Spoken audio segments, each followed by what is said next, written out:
I need you to sit with this question for just a second. What if the real story was never about what we saw, but about who was standing silently in the corner while it all happened? Because tonight's story doesn't begin on a red carpet. It doesn't start with flashing cameras, scripted smiles, or carefully polished interviews.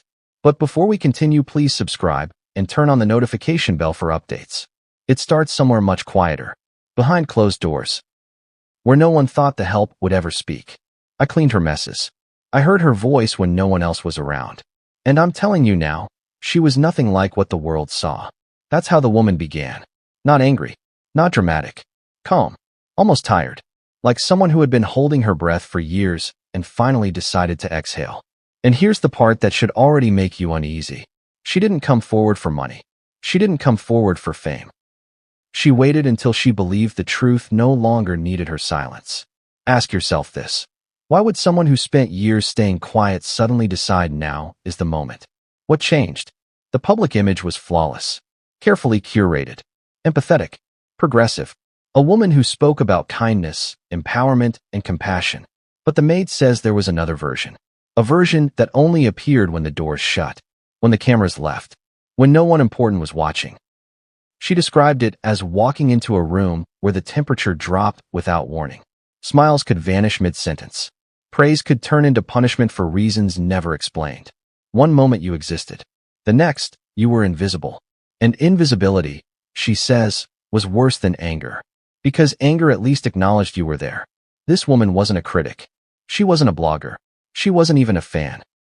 She was someone whose job depended on obedience, silence, and pretending not to notice patterns that made her stomach tighten. She learned quickly that there were rules. Unwritten ones. Rules you weren't allowed to question. Don't speak unless spoken to. Don't make eye contact unless invited. And above all, don't ever confuse kindness with safety. Let me ask you something. Have you ever worked for someone who could ruin your entire day with a single look? Someone whose moods dictated the atmosphere of the room? Someone who never raised their voice because they didn't need to? The Maid says that's when she realized something was deeply wrong. Not because of one big moment, but because of the small ones that added up. The pauses, the stares, the way silence was used like a weapon. And then came the day she was asked to do something that crossed an invisible line. A simple request on the surface, but heavy with meaning underneath. She says she remembers the exact moment her hands started shaking, not from fear of being fired, but from the realization that this wasn't just bad behavior. This was who she really was. And that's when the Maid decided to remember everything. Because what happened next wouldn't just change how she saw her employer. It would change how she saw power itself. The first warning sign wasn't shouting. That's what surprised her most. It wasn't rage or tantrums or anything you'd expect from the horror stories people imagine when they hear the word difficult.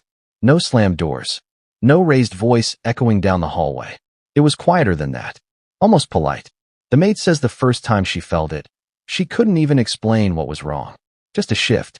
A look that lingered half a second too long. A smile that didn't reach the eyes. A sentence delivered softly, but sharp enough to leave a mark. You can do better than this, she was told once. Not yelled, not snapped. Said gently, like advice. Except it wasn't about the work. The room was spotless. The task was done exactly as instructed. The correction wasn't about improvement. It was about control. And that was the pattern. Public Meghan and private Meghan were not opposites. They were layers. One sat neatly on top of the other, waiting to be peeled back when the audience disappeared. At first, the Maid tried to rationalize it. Everyone has bad days. Stress changes people. Power magnifies personality. She told herself that this was normal, that she was being sensitive, that the discomfort would fade once she learned the rhythm of the house. But the rhythm kept changing. One day she'd be thanked warmly for something small. The next day, the same action would earn silence. Not correction, not feedback, just nothing, as if she had vanished. And silence, she says, was the worst punishment of all. Because you start replaying everything in your head. Did I breathe wrong? Did I stand too close? Did I exist incorrectly? Have you ever felt that at work? That slow erosion of confidence where you begin apologizing for things no one accused you of? The Maid describes it like walking on polished marble in socks. Smooth, beautiful, and always one wrong step away from slipping. There were rules, she realized. Rules no one ever explained. Rules that changed depending on the mood in the room. Eye contact could be welcomed one day and offensive the next. Initiative could be praised in the morning and punished by evening. Kindness could feel genuine, until it was suddenly withdrawn like it had never existed at all. And here's the contradiction that stayed with her. The woman who spoke publicly about compassion showed none when no one was keeping score. Instead, there was a cold efficiency, a way of making people feel small without ever saying a cruel word out loud. A talent for turning praise into pressure and silence into fear. The maid says there were moments she almost laughed at the absurdity of it all. Being corrected over microscopic details. Being blamed for decisions she didn't make. Being reminded, subtly but constantly, that she was replaceable. And yet, never replaceable enough to be allowed dignity. One afternoon, while adjusting something trivial that no guest would ever notice, the maid felt eyes on her. Not watching. Measuring. That was the moment it clicked. This wasn't about perfection. It was about dominance. And once she saw it, she couldn't unsee it. Because what she hadn't realized yet, what no one on the outside ever imagined, was that this behavior didn't stop at discomfort. It escalated.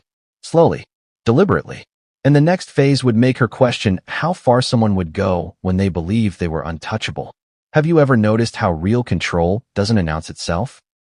It doesn't stomp into a room. It doesn't demand attention. It settles in quietly, rearranges the air, and waits for you to adjust. That's what the maid says changed next. By the time she realized something was wrong, she was already playing a game she didn't remember agreeing to. It started with rules that didn't exist yesterday, tasks that were suddenly wrong without explanation, instructions that contradicted what she had been told the day before, and then being corrected for following them anyway. One morning she was told to be faster. That same afternoon, she was told she was rushing. Let that sink in. How do you succeed in a system where the goalposts move depending on someone else's mood? You don't. And that's the point. The maid says she began to understand that confusion was intentional. Because confusion makes people compliant. Confusion keeps you off balance. Confusion keeps you quiet. And quiet people are easy to manage. She describes moments where she would enter a room and instantly feel it. A shift. A tension so subtle that if she mentioned it out loud, she would sound ridiculous. Nothing had happened. No words were spoken. And yet everything felt wrong. She learned to scan faces. Measure tone. Anticipate reactions before they happened. That's not working. That's surviving. And the strangest part?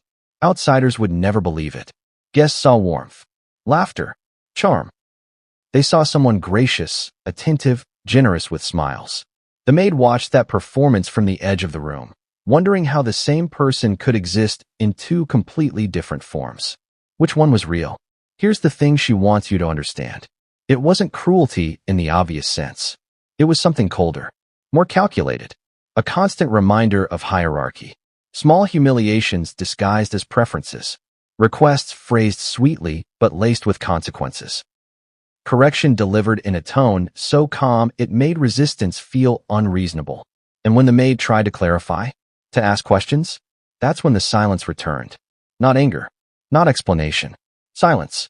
She says it felt like being erased in real time. Like her existence had been temporarily revoked. No acknowledgement. No eye contact. Just the unmistakable message. You have displeased me. Have you ever experienced that? Being punished without being told what you did wrong? Because that's how control deepens. You start policing yourself. You shrink. You anticipate. You overcorrect. You become hyper-aware of every movement, every word, every breath. The maid admits there were nights she went home replaying conversations in her head, trying to decode what she'd missed. She'd lie awake wondering how someone who spoke so eloquently about empowerment could leave another human being feeling so small. And that's when the fear set in. Not fear of losing the job. Fear of losing herself. Because once control takes hold, it doesn't stop at behavior. It creeps into your thoughts, your confidence, your sense of reality. She says there was one moment, brief, almost invisible, when she realized this wasn't just a toxic work environment. It was something darker, something deliberate, something that enjoyed the imbalance. And it all came into focus during one specific incident. An incident that began like any other ordinary day, but ended with words whispered so quietly they still echo in her mind. She says the day started like every other. Quiet, controlled, predictable on the surface. That's the part that still unsettles her the most. Nothing about that morning warned her what was coming. No raised voice. No tension in the air. No sense that she was walking into the moment that would follow her for years. It was an ordinary request. At least, that's how it was framed. Something small. Something that sounded reasonable. Something that, on paper, was part of the job. And for a brief second, the maid almost didn't notice the shift underneath it. Almost didn't hear the undertone that made her chest tighten. Have you ever had someone ask you to do something that technically wasn't wrong, but felt deeply off? She hesitated. Just a fraction of a second. And that's when she felt it. Not anger. Not impatience. Disappointment. The kind that carries weight. The kind that doesn't need to be explained. The maid says the room seemed to shrink in that moment. The walls felt closer. The silence heavier. Every instinct in her body told her this was a line. Not drawn with words, but with expectation. She remembers thinking, this isn't about the task. It never was. This was about obedience.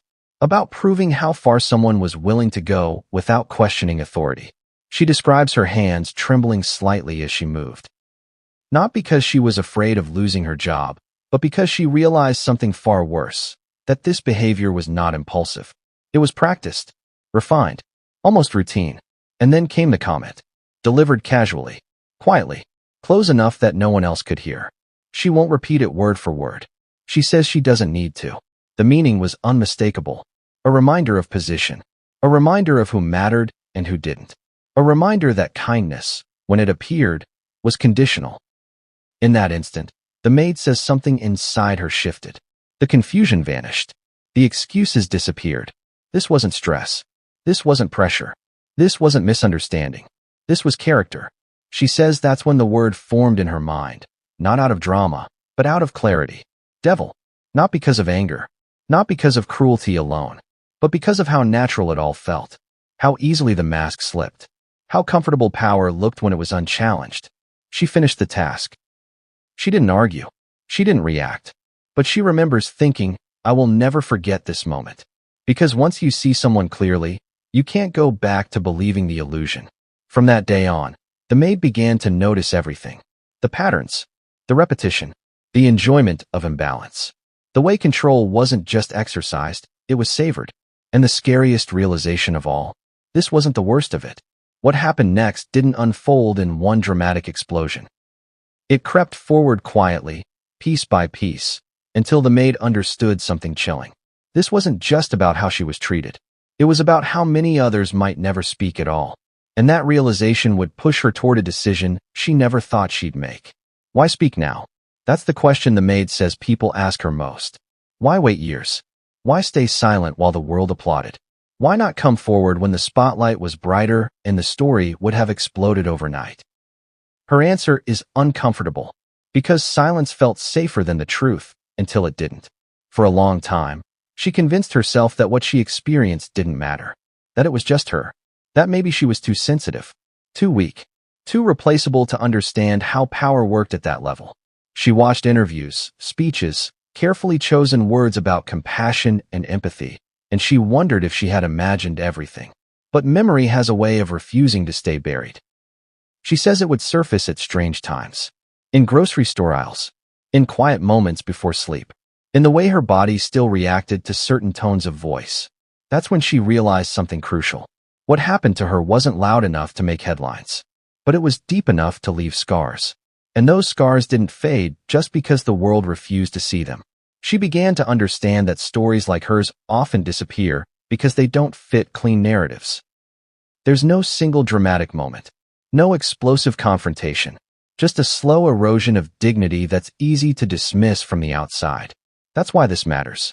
Because behind every polished public image, there are people whose experiences never make it into interviews or documentaries. People who don't get microphones. People whose fear is mistaken for loyalty.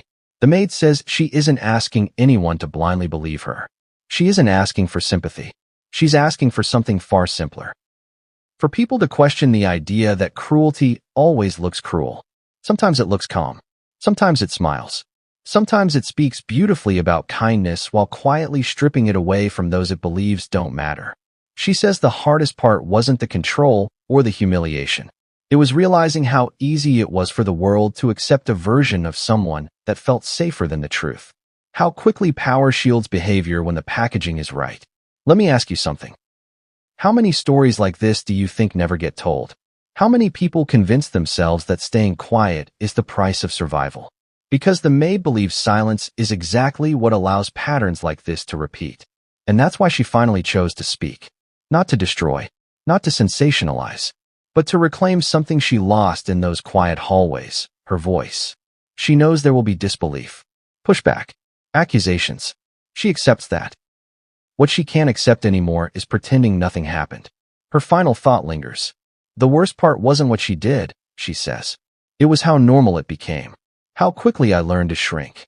So the question now isn't just whether you believe her.